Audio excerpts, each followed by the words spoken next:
And I want to start by thanking our 2020 education sponsor, Wells Fargo, who makes these webinars possible. I'm happy to be able to introduce today's speaker, Nicholas Schwartz. Nick is a partnership specialist with the United States 2020 Census. He's based in Littleton, Colorado. He's a dedicated civil servant. Nick has worked at the local, state, and federal level, as well as numerous political campaigns in the healthcare industry. He works with higher education and local governments to ensure they get a complete and accurate count in the 2020 census. Nick, I'm going to turn it over to you. All right. Good morning, everyone. Welcome. I hope everyone can hear me. I really want to thank Philip Enmark, Rachel Mastman, and all of Housing Colorado for inviting me to speak to you all this morning. And I want to thank you for being here and taking interest in the 2020 census. Like Philip said, my name is Nick Schwartz. I am a partnership specialist with the 2020 census. My job is to educate communities and their leaders on the importance of the census. My goal today is for each of you to walk away from this webinar with a clear understanding of what the 2020 census is and how it impacts affordable housing. Let's dive in. Next slide. So what is the 2020 census? It's a mission for our country, and that mission gets its authority from the Constitution. Article 1, Section 2 says that the actual enumeration shall be made within 3 years after the first meeting of Congress of the United States and within every subsequent term of 10 years, etc. To count everyone in the country is a tremendous undertaking and, fun fact, it is the largest mobilization of government employees in peacetime. On to the next slide. Why do we do it?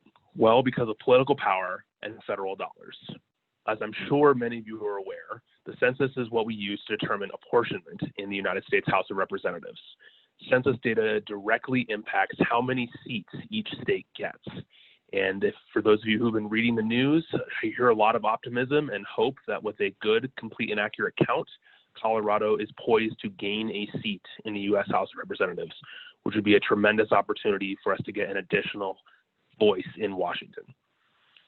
And it also is used for political apportionment at the state and local level.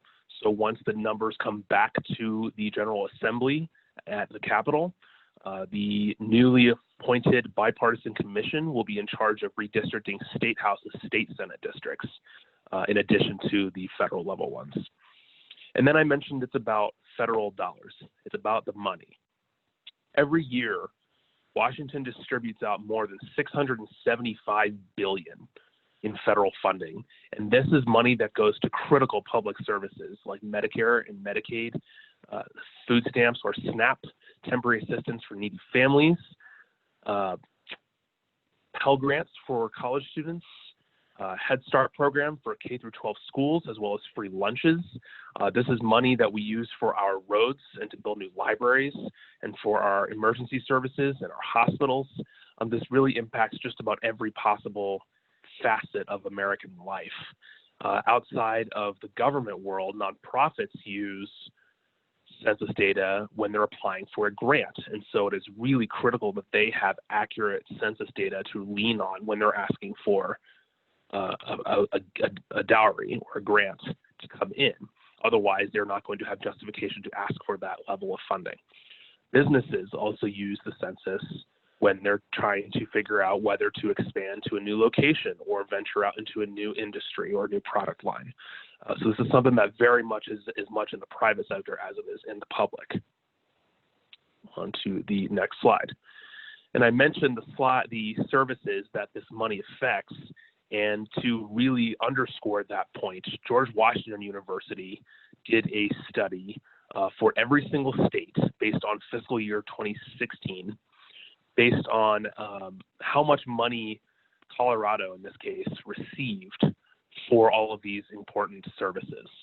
And if you have those slides in front of you, if you had a chance to review them beforehand, you were able to click that link there to be able to pull up the slide bigger.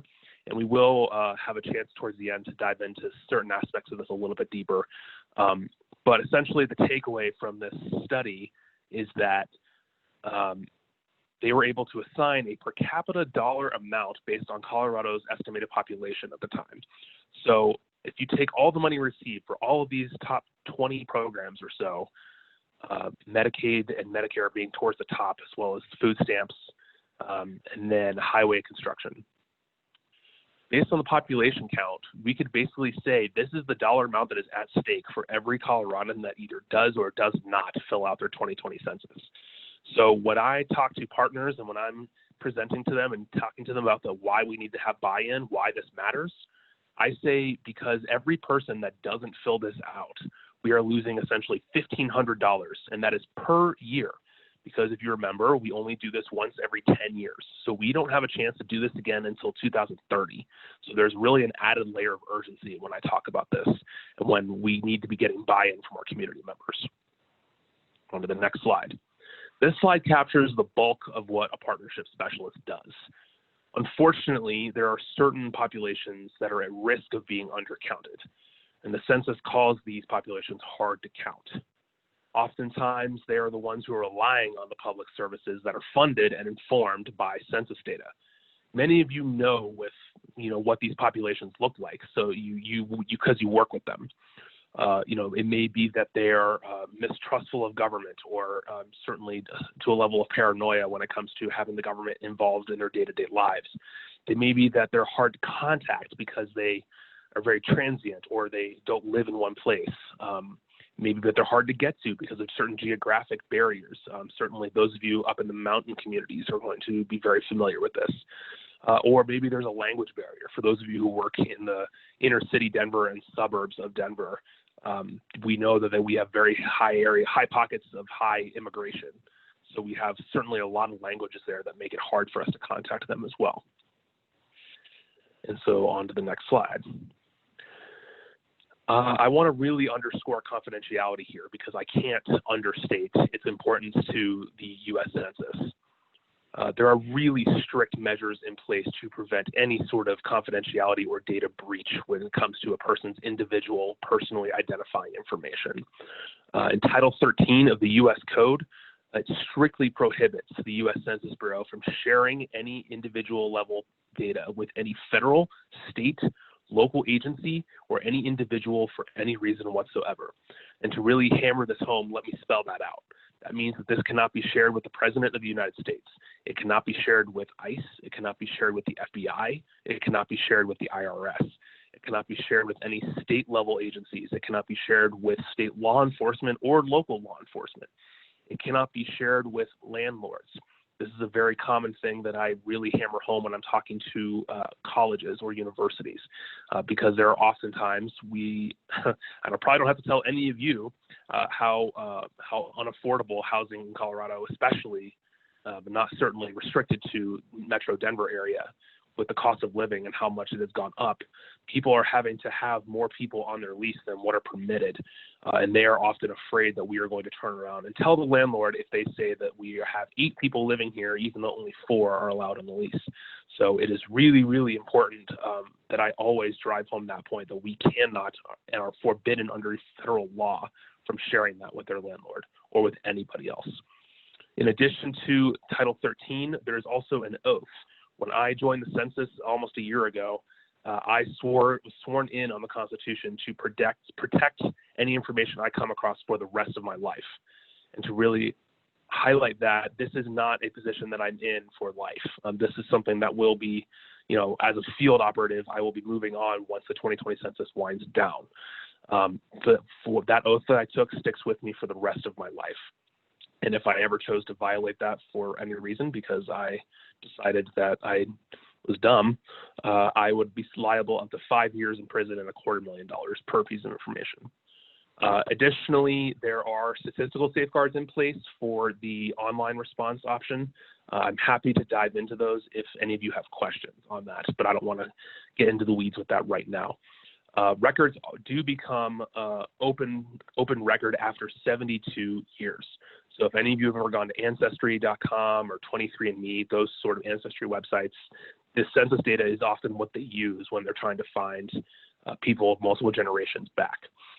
So in a couple of years, we will have the 1950 individual census released to the public, and so that's kind of exciting for those of you who want to go find where your parents or grandparents were in 1950. That would be really fun, but we have to wait a couple more years for that. And the next slide. So I want to highlight some dates for you. Currently, due to COVID-19, the U.S. Census Bureau has suspended all field operations through actually June 1st. That came down just yesterday in a press release. That date is subject to further change. We have pushed back our non-response follow-up, which is when we actually send census takers door to door.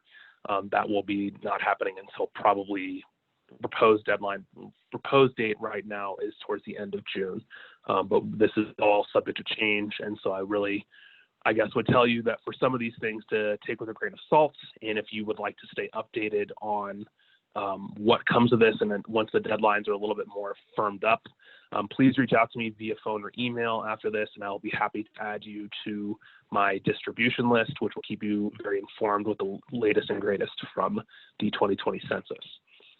So this timeline, of course, now in light of the global pandemic is likely been adjusted, but looking in the past year, March 12th is when we went live online and over the phone. April 1st was Census Day nationwide. You may or may not have seen a lot of buzz around the census that day. It was trending on all social media platforms, and there were a number of media outlets covering it. So the remainder of the field operation dates are still very fluid right now. That's about all I can say because I don't know what is going to happen with what is going forward. So I will, again, if you would like to keep in touch with what's going to happen, I'd be glad to keep you informed. On to the next slide. So I just wanted to take a few minutes to go over exactly what is and is not asked on the census. On the left-hand column, it's pretty straightforward. It's certainly significantly less than what a credit card application will ask you for. Many of you at this point, I suspect, have already filled this out, and so you know how easy it was. It takes maybe 5 minutes if you are by yourself, or up to maybe 15 minutes if you have a family of more than 2 in your household. It asks how many people are staying in your home on April 1st. Do you own or rent your home? And then for each person, we ask you the sex, age, race, ethnicity, and relationship to the person filling it out. There are reasons we ask all of those questions. And if you're curious about why we ask any one of those questions, if you're online when you're filling it out, there is a little question mark bubble that's usually like equivalent to a help button. If you click that, a little window will pop up and explain to you why we are asking this question. Essentially, we don't ask any question without a reason. Oftentimes, each of these things is key demographic data that is used for important federal and public funding projects. I want to make you aware on the right-hand column, just in the sense that do equip you with any fraud, because we have had cases of this over the past year popping up across the country, not in sort of any mass amount, but it has happened. So I want to make you aware so you know what to do if you come across it. The 2020 census will not, and I repeat, not under any circumstance ask you for a social security number, any kind of financial information like a credit card or bank account information, 401k, IRA, I don't care what it is, I'm not going to ask you for it. It doesn't cost anything to fill out the census. So if someone says that it's $10 to complete the census, they are not with the census. We are not associated with any kind of political party. We are a nonpartisan institution, and we will display a QR code on all of our stuff. If you do suspect fraud, there is a phone number there. If you hear a rumor and want to find out if it's true, you can email that rumors@census.gov link. We check that very regularly to make sure we are incorporating the latest and greatest into our talking points. And if you have someone come to your door and you want to make sure that they are legitimate, you can look for these things. They will have a badge that you can ask them to hold it up so you can verify the picture matches the person.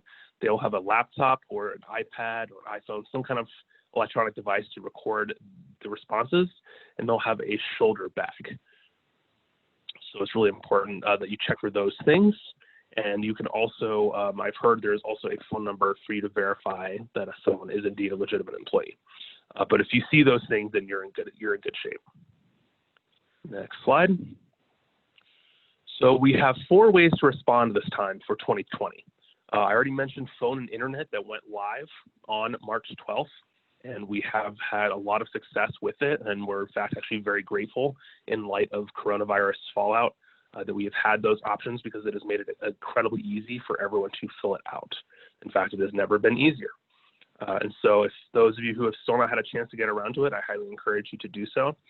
The phone and internet has 12 additional languages besides English that you can fill it out if you or you know someone who is not proficient enough or doesn't feel comfortable filling out the census in English. We have it available in those languages listed there. With the internet option, you have all the languages listed at the bottom, and you can click any of those languages and it will flip the whole window into that language. For the phone, each language has its own dedicated number. And so if someone calls in on a number, they're going to get someone answering them in that language. They don't have to navigate through a long press 4 for this, press 7 for that, which is really, really nice. The paper mailers have just started to go out for those who have been getting things from the census in the mail, and those automatically come in English and in Spanish. You can request them in other languages, but it takes time to get those back. And then if that is these first 2 boxes are what we call self-response. Anytime a person has a chance to fill it out on their own without any interaction from the census. For those who we miss after self-response ends, which again, those dates are very fluid right now, but it's looking more and more like it is going to be sometime in the summer before we get this started. We call it our non-response follow-up, and it is when we start sending census takers out to the doors in the homes from which we have not received responses.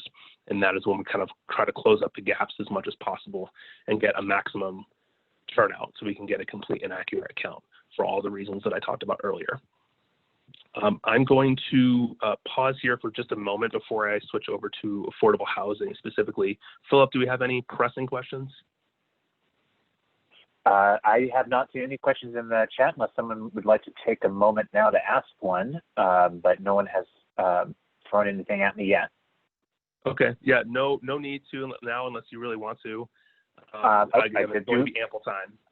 I do have one question that just came in. How does this year compare to previous response rates? How have you seen the response rate change this year? Very good question. Actually, if I could wait and do that toward the end when I get into our self-response rates maps, remind me if I don't get to it, and I would love to tie that in there. Absolutely. Sounds good. Thank you. Okay, so let's move on. So when Housing Colorado approached me to talk to you guys today, they really wanted me to spend some time on the ins and outs, the basics of the 2020 census, but they of course wanted me to drill down deep into what the 2020 census has to do with affordable housing. And as it turns out, spoiler alert, it has quite a bit to do with affordable housing. The 2020 census has everything to do with it. According to the Center on Poverty and Inequality at Georgetown Law, when households with low incomes are undercounted, political boundaries may not accurately represent reality. Undercounting results in households with low incomes being denied a full voice in policy decision-making. As a result, their community's different needs may not be represented or prioritized according to their real share of the population. So in other words, how can we expect to get the financial resources we need if our population count from the census doesn't reflect that level of funding? If you're not at the table, you're on the menu. Many of you have heard that, I'm sure. Next slide. So remember earlier when I showed you that slide on George Washington University's counting for dollars. I want to kind of take a moment to deep dive into this to show you exactly how much federal funding is affected by census data that goes towards affordable housing initiatives. These numbers are just what Colorado received for fiscal year 2016. Right off the bat, you see the 7th largest program is Section 8 housing from HUD at $258.2 million. That's a lot of money. Now, if we keep going down the list for the other highlighted programs, you will see many others from USDA, 243 million, Section 8 assistance programs at 117, public and Indian housing, CDBG entitlement grants, Public Housing Capital Fund, HOME, and state CDBG, all totaling up more than $7 billion that can be secured over the next 10 years. So if you add all these up for just this year, it's about 708.4 million. And so because we don't do this for 10 years, we really can secure over $7 billion in funding over the next decade. And this is just for financial assistance programs. To go on to the next slide, these are the tax credits that they cite from Treasury. We have 146.2 million in low-income housing tax credits, over 185 million when you add in the new markets tax credit as well.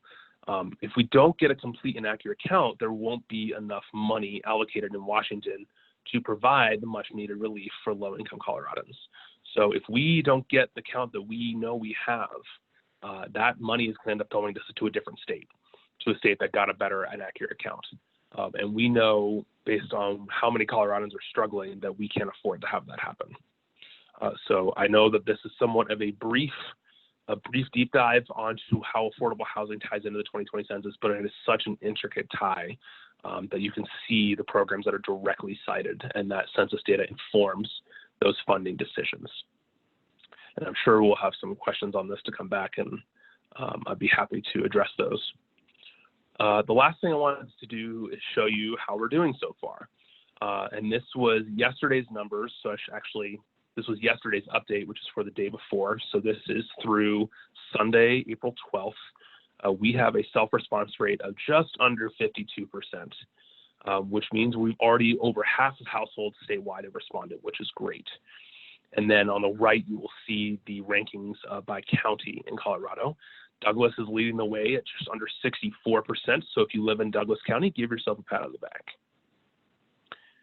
And finally, some of you must surely be wondering how Colorado is doing compared to the whole country. The nationwide self-response rate is 48.1%. So we are almost 4 whole points above the national average, which is great. And we are currently 11th in the nation, which is also very good. Minnesota is leading the country with a response rate of 57.5%. So I really ask that you help us get the word out to all of your partners, your networks, your stakeholders, because I can't do this alone. Even though there are many other of me in the state doing these very same kind of things, we just cannot reach everybody. We could do this for another year and we wouldn't get everybody to the table that we need to get. So this is where I really ask you to help us. Please help us get the word out. Share some stuff on social media about how important the 2020 census is to the things you guys are trying to do. And this link here, 2020census.gov/partners, you will find ample amounts of materials that you can download and email out to your networks to underscore the importance of the census. And I mentioned social media. We are on all of these platforms here. If you have the slides, you can click any of these links to go there. One of the easiest things you can do to help us is to follow us on any of these platforms and share some of our content and to get it out to your networks so that they see accurate information. Because we're also doing as much as we can to fight misinformation and disinformation.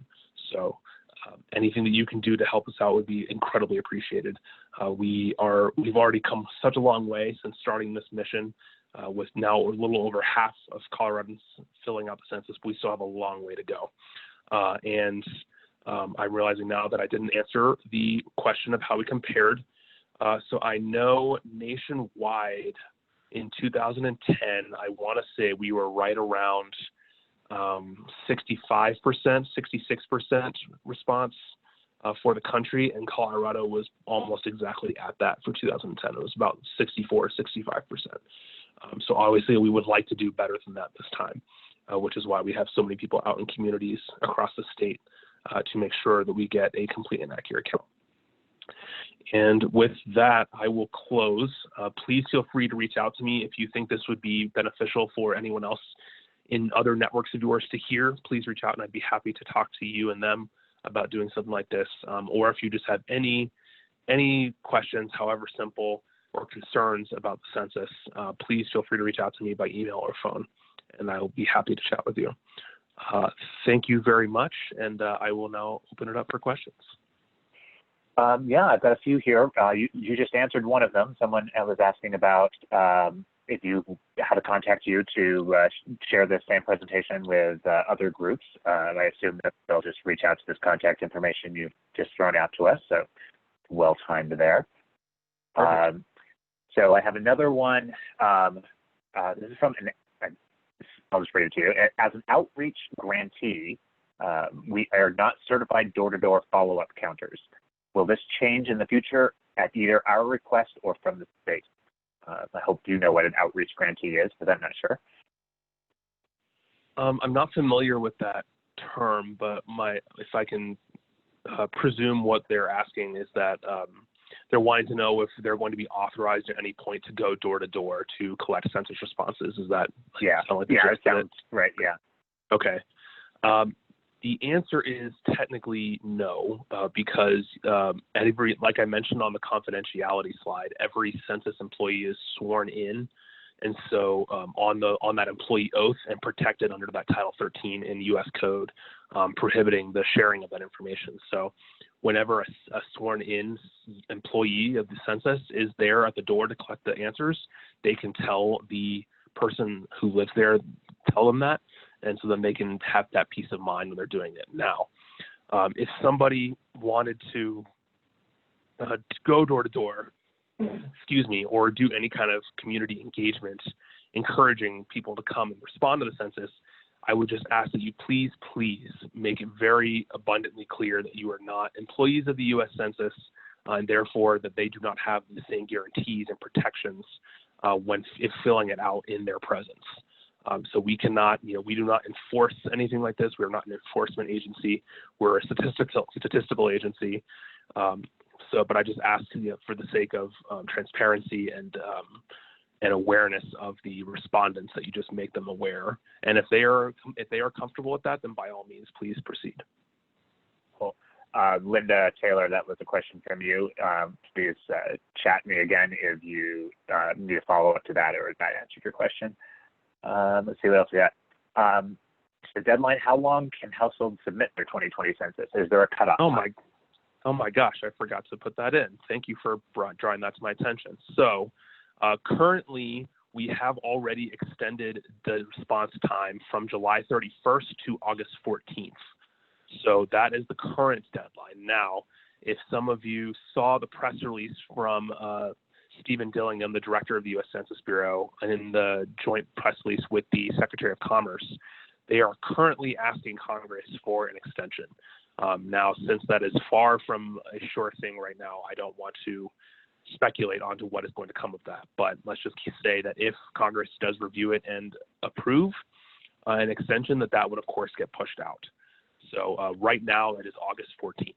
And I will also go ahead and underscore that even once we start sending census takers to the door, that does not mean you cannot no longer go online or call. You will always have that option through this entire process. Okay, thank you. And there's another question about resources that are available for properties to provide to residents, like flyers or info pamphlets, stuff like that. Do you have any that sort of thing? Yes, so this website here is 2020census.gov/partners. If you click on that link, or go to that link if you don't have it up in front of you, there is a little menu bar on the left that says Outreach Materials. And if you click on that, you're going to see a huge library of resources, some of which they have that are directly geared towards tenants or renting communities, as well as just general outreach for any number of things. If you are having trouble finding some things, please shoot me an email and I'll be happy to send some things over to you directly. Outstanding. Thank you. I don't have any other questions right now. Does anybody else have any questions for Nick?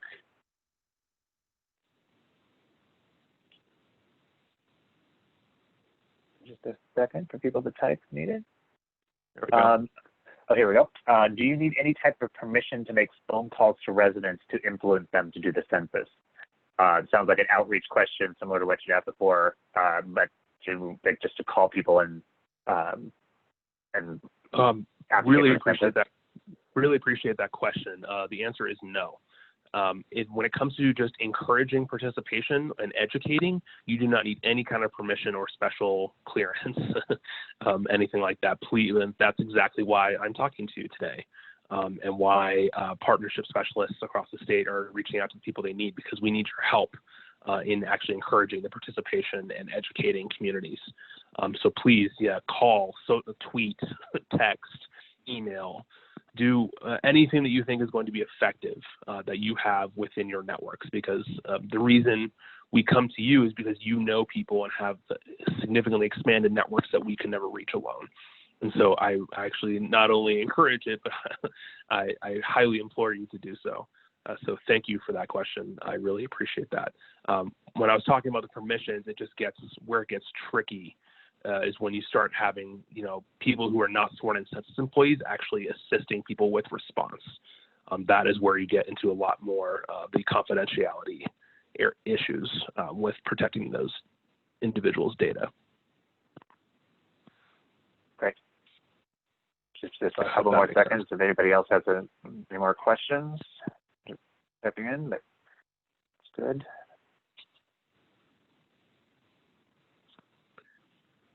Got one more. That was just Linda saying the question about outreach and follow-up. She's answered her question. They received a grant from DOLA to do outreach to disability populations on the Western Slope.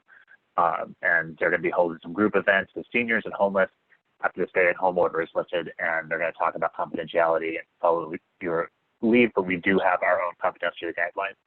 So that was the person who had asked about whether they can go door to door. So you answered their question. They're going to hold some meetings, it looks like. Yeah, that's fantastic. Thank you so much. And is there a way to monitor county response in more real time, or is that a contingent upon local government? No, so we have access to that.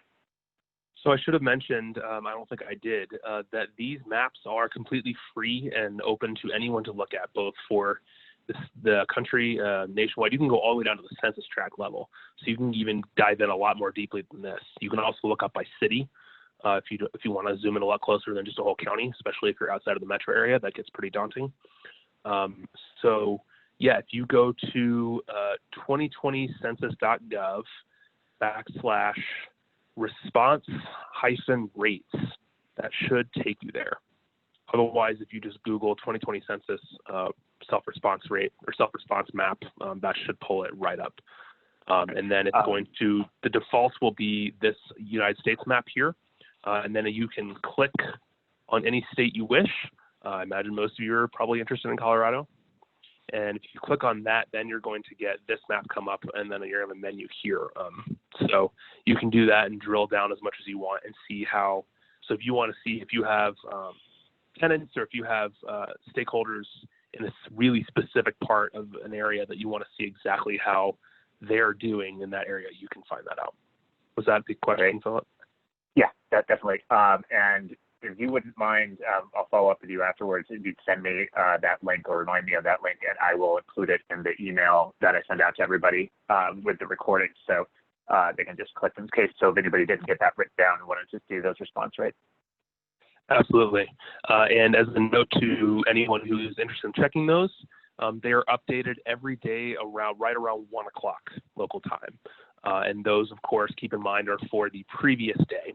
So today at 1 o'clock, we will get our numbers for yesterday. And how does the census team work to bridge the gap between government mistrust and individuals responding, given that the census is a government program? Very good question. So that is really getting it exactly to the heart of what a partnership specialist does. So when we are trying to overcome government distrust, if you remember that hard to count Venn diagram that I showed you, that is one of the primary blockades that we encounter, particularly in our rural communities. I don't want to, certainly not in a kind of widespread manner, but you do encounter that a little bit more in the rural communities. And so that is why it is so important for us as a government institution, as you pointed out. We don't have that layer of trust with the community, with the community's members, whereas someone like you or a church pastor or a head of a nonprofit or the county clerk of a local government or a professor at a university or a principal at a school or a a small business owner in the community. All of those people are trusted voices in their communities, whereas I am not, because I don't know that community as well. And so partnership's very purpose is to reach out to all of these community leaders, these trusted voices in that community, and say, will you please help us? Will you partner with us in spreading our message so that we can get a complete and accurate count, because this is only something that benefits everyone. And that is exactly why we have the partnership program. Great, great. Looks like that is the end of our questions. So I am going to go ahead and stop the recording right now. Want to